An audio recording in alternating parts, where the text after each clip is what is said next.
కాలం వచ్చిందంటే మెయిన్ గుర్తొచ్చేది ఏంటి? రాగి సంగటి. రాగి సంగటి, రాగజావ ఇవన్నీ తింటే మనకి చల్లదనం కదా! ఇక సమ్మర్ వచ్చేసరికి మాకు రేషన్‌లో అయితే ఒక 3 ప్యాకెట్లు రాగి సంగటికి చేసుకోవడానికైతే పిండి ఇచ్చారనమాట. సో, దాన్ని నేను మధ్యాహ్నం ఓ పూట చేసుకుంటున్నాను. ఒక్కొక్కసారి టైం ఉన్నప్పుడు సండే రోజు చేపల పులుసులోకి వాటికి బావుంటుంది.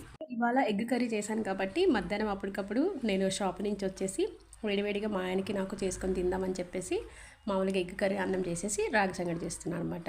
అయితే ఈ రాగి సంగటి నేను ఎప్పుడు చేసినా సరే 2 గ్లాసులు నీళ్ళు తీసేసుకొని బాగా మరిగిన తర్వాత ఒక గ్లాస్ పిండేస్తాను. గ్లాసుల నీళ్ళకి ఒక గ్లాస్ పిండికి వేసేసి బాగా నీళ్ళు మరిగిన తర్వాత కొంచెం ఉప్పేసి కలిపెట్టి పిండి వేసిన తర్వాత కలపకుండా కరెక్ట్గా ఒక 10 నిమిషాలు ఒక పావు గంట వరకు నేను పిండి ఎంత ఉడికేంత వరకు మగ్గనిచ్చేసి దాని తర్వాత గెంటితో కలిపేసి ఇలా ముద్దలు చేసుకుంటాను అనమాట.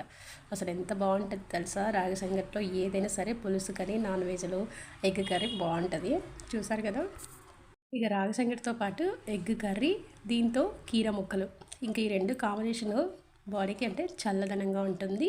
ఎండాకాలంలో కీర దోసకాయలు రాగి సంగటి ఉండేటట్టు చూసుకోండి, ఎందుకంటే రాబోయేది ఎండాకాలం కాబట్టి. సో ఇలాగ మీరు కూడా ట్రై చేయండి. అలాగే నేను చేసిన వీడియో నచ్చితే తప్పకుండా లైక్ చేసి కామెంట్ అయితే చేయండి, ఇంకా షేర్ చేసి సబ్స్క్రైబ్ చేసుకోండి. అసలు వేడివేడిగా ఇలా రాగి సంగటి తింటుంటే చాలా బాగుంటుంది. ఇంకా డైటింగ్ కూడా నేను కూడా ఇప్పుడు ఈ మంత్ ఒక 2 మంత్స్ వరకు అయితే డైటింగ్ చేద్దాం అనుకుంటున్నాను కాబట్టి జొన్న రొట్టెలు, రాగి రొట్టి, అలాగే రాగి సంగటి తింటున్నాను అనమాట. ఉదయం వచ్చేసి బీట్రూట్ కానీ ఏదైనా జ్యూస్ ఎర్లీ మార్నింగ్ తాగుతాను. సో ఇలా చేస్తే ఖచ్చితంగా బాడీ తగ్గుతుంది, అలాగే హెల్త్ కూడా మంచిదన్నమాట.